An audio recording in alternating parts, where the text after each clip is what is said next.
Keir Starmer is seeking to investigate the briefings that Health Secretary Wes Streeting is staging a coup to replace him. I wonder who might have started that. Wes Streeting has belittled the attack, claiming that Downing Street has been watching too much Celebrity Traitors. Ali, I'm not going to try and explain to you what Celebrity Traitors is because I bet you don't know, do you? I don't know. Okay, so don't worry about that reference. Yeah. Do you think Wes Streeting, you know what a traitor is? Yeah, I'm just going to say, are celebrity traitors different to normal traitors? Kind of, not really, actually. No, right. Do you think Wes Streeting has the knives out for Keir Starmer?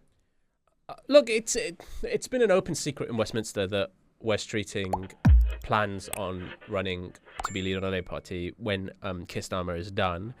I think what's remarkable is the sort of how poorly this response from Number 10 has been. So clearly, the feeling in Westminster seems to be that Keir Starmer got wind, or his team got wind, that they were going to move against him after the budget, where there's expected to be tax rises, and that will hit Labour very, very hard. And Labour is already polling at absolute disastrous levels. Keir Starmer is polling below Liz Truss was before she had to resign. So it's possibly one of the worst rated prime ministers in terms of approval in my lifetime, maybe since polling began. And so they got a sense that a move might be made against them after the budget. The consensus has been that Keir Starmer will have to go after the next May elections if they go the way that we're expecting them to go. But perhaps the thinking in Number 10, or the noise they heard in Number 10, was that might come sooner. So they launched a swathe of attacks, largely against Wes Streeting, who one can imagine is one of the people in the Senate as Julius Caesar walks in with the knife ready to put it in his back. That's been the consensus. But what's been amazing is how much this has backfired on Keir Starmer. If it was possible, it's made him even weaker, because the noise suggests that there are 50 people on the front bench ready to resign if this budget goes really, really poorly. And it's basically what it's done is exposed how fragile Number 10's grip on power in the party and is basically in Parliament. Did you just say there were 50 front benches? That's what I heard. Am I breaking that, or is that must have come out? I've not seen that. So the noise I heard, was there was as many as 50 front benches that were ready to resign. Yeah. Ooh, that is all the front benches. But I think what the briefings by Keir Starmer suggested was that you can't move against me because it'll hurt the gilt and the bonds and the government borrowing, which is the most Keir Starmer way to defend yourself politically, is not to make a sort of passionate argument of what the story of this government is and what we're trying to accomplish together, and maybe some loyalty and long-term vision, and this is where we're taking the country. That would be how I think a competent political operation might fight against rumours of coups and destabilisation. But as has been the MO of Number 10, it's, but the gilt markets might hurt the country. I also the just bonds feel like and we're the in a borrowing, kind of, Zoe, the borrowing. I feel like we're in a kind of abusive relationship with the gilt markets, because it's like we have to constantly appease them, and all they do is throw shit back at us. Like, we're like, oh, we can't, you can't do anything because of the gilt markets, and then they're just like, oh, suddenly I've wiped out your £30 billion black hole. Sorry about that. Whoa, aren't I so careless? You know what it feels like, Zoe? My relationship with Manchester United. Really? I just give them money and they abuse me, and then I drive 4 hours to watch us get battered. It's a toxic relationship. And then on the way home, they're like, oh, by the way, your tickets are going up by another 20%. I mean, I don't want mortgages to rise like they did under Liz Truss, and I don't want pensions to plummet and all that kind of stuff. But at some point, I do think we need to be asking ourselves, is this constant trying to appease the bond markets and the overlords and all that stuff that the public don't really care about or understand, and much of it is self-inflicted anyway. Is it working for us? Yeah. By the way, what I think will happen, I don't think any of these I think the briefings have hurt Starmer more than anything. He's in a weaker position he is now than he was when his team clearly briefed them. I don't for a moment believe or buy that it didn't come from Number 10, these briefings, because if you just look at the kind of journalists that were putting it out, you know exactly. I think I know exactly who leaked it. Yeah. But so if anything, it's made them weaker. But what I think is happening is there's a combination of things. One, the polling is so dire. You've got 2024 intake of MPs who are going, well, no matter what happens, I'm losing my seat, right? So that the whip withdrawing the whip doesn't have the same fear it does with others, because they're like, well, I'm toast anyway in my constituency. The fear of Labour breaking one of its central promises in the manifesto on income tax and how badly that budget will go, the fear of the May elections, I cannot see how Keir Starmer survives this. So do you think that, sorry if I just didn't take in your answer, but do you think that Wes Streeting was preparing to launch a coup against Keir Starmer? I don't know if he was preparing to launch a coup after the budget, but I think Wes Streeting is preparing to run for leader of the Labour That's Party. what I thought you said. Okay, so if Wes Streeting wasn't preparing to launch a coup at this moment in time, which I would be surprised if he was, because yes, it's been that he was planning to at this moment in time. Because yes, can I tell you why it wasn't going to happen after the budget? Let me just finish 1 second. There has been, yes, months and months of bad news for the government, and it does feel like it gets worse and worse. But it's not like there has been a singular moment in the past week that I would say this is where a leadership coup is going to come from. Perhaps if it was following the Carefully by-election, for example, you'd think that would be an ignition point. But this seems to me to be a bit random. So my question is, why would somebody feel the need in number 10 to put this rumour out there to then squash it? What's going on? Is it testing the water? Is it trying to kill Wes before he has a chance? Is it a double bluff? Is it putting Wes out there so he can go on the media round and look amazing and do all these cultural references and then actually positioning himself as a leader?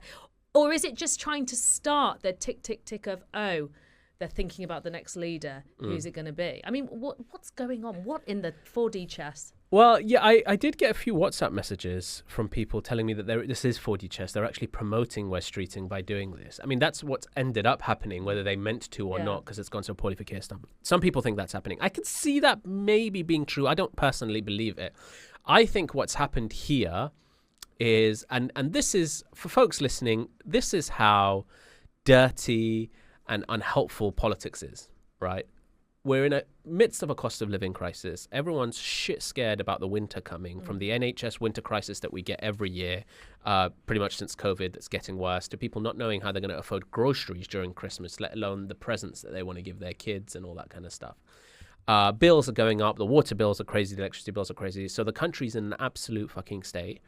In the midst of all that, what's happening in Westminster? People are thinking, and I think this was the thinking from number 10, the budget will land badly because they're going to increase the income tax, it looks like. I think that's pretty much confirmed. And Labour will hit, I think, a record low polls in terms of the backlash to the budget. And I think number 10 thought that was the moment that Wes Streeting and others would strike, that this is untenable. We've broken a manifesto pledge. Something needs to change. And I think what number 10 thought was we need to preempt that by launching an attack on the person who is probably at the front of one of the fronts of that race. And I also think that they think, because I've heard this, that Wes Streeting is moving before Andy Burnham has a chance to get back into the PLP. Because if Andy Burnham's on the ballot, he wins. If Andy Burnham is one of the options to be the next Labour Party leader and Prime Minister, he wins, because he's the only one that I think reasonably will save Labour from reform. Now, the reason I don't think Wes was going to move is because the noises I'm hearing is all the leadership contenders, and the names you hear are people like Wes Streeting, people like Andy Burnham, but also people like Angela Rayner, who fancies a go at it, want to wait till after May because they don't want to become leaders and they get hit by the worst local election results. So I still think the moment that Keir Starmer's premiership comes to an end is after May, and I think they've moved too quickly and have actually hurt themselves. But it's not particularly politically competent. The stuff that I'm hearing is that members of the cabinet are demanding that Morgan McSweeney go. Yes. As a result well, I wanted to ask about this because Morgan McSweeney, who is the chief aide to the Prime Minister, has long been a figure of fascination and very, very strong views for anybody who's interested in internal Labour Party politics, but also just the governance of the country. He's very much been credited with Labour's election win by those who like him. Yeah, that's such a generous assessment. Yes, but he has also been criticised for being way too focused on campaigning, on focus groups and not giving Keir Starmer the focus necessary to actually govern. He's also very much kind of the blue Labour persuasion, the much more sort of conservative caucus of the Labour Party, much more to the right, and has been the sort of purge of the left in the Labour Party of recent events has often been tied back to McSweeney's camp as well. There are calls for Morgan McSweeney to go, which is I find interesting because nobody's actually said Morgan McSweeney's leaked this. So why are people now talking about Morgan McSweeney? I think Morgan McSweeney is being blamed essentially for the entire operation because he's the head of the ship. And people actually see him as more behind the decisions than even Keir Starmer is.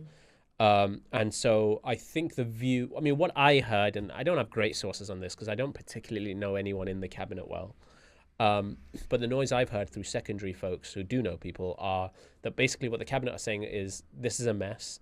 These briefings have gone so, and they need a scalp basically, and they needed someone to be senior, and Morgan McSweeney is the most likely. I mean, people have had the knives out for him anyway because, I mean, if you look at all the first year stuff like the 2-child benefit cap, which they're having to U-turn on now, which they withdrew the whip from people, the disability cuts, the winter fuel stuff, all of that has pretty much been put at the foot of Morgan McSweeney. So I'll make a prediction. I think he will go. Morgan?